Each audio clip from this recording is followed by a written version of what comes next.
this is going to be a lifelong skill that they need to be able to be prepared for everything. And just parents, if you can just coach them through, even if you think they should know. Sometimes it is just not obvious to them that yes, you have a baseball tournament and a test the next day. So that means you should study for that test before the baseball tournament.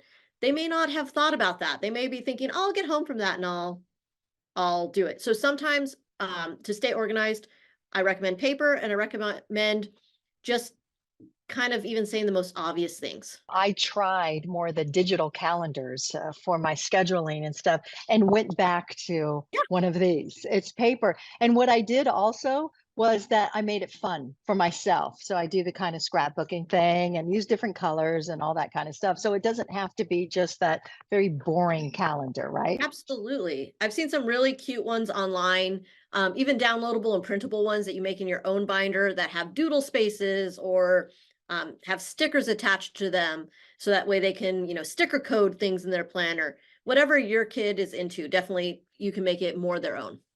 So there's books out there as well. I know one book that I use with my kids was called The Organized Students. Oh, And so nice. there's resources out Mhm. there, and as you had mentioned, online too.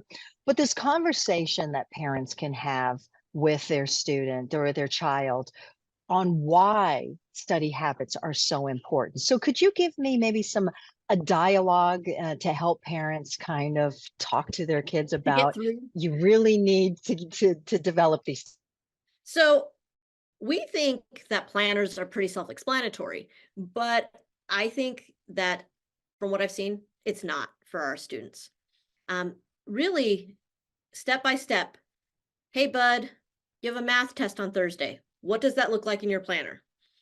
Show them, okay, so we should write math test on Thursday, but maybe you need to also put on Wednesday study for math test.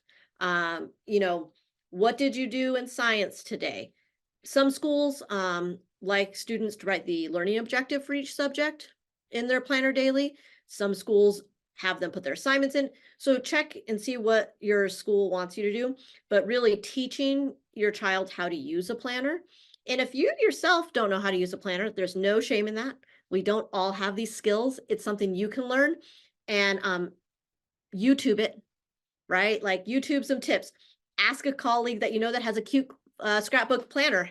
Hey, what are you doing to keep keeping yourself straight? There is no harm in being an adult learning a new skill to help your kid.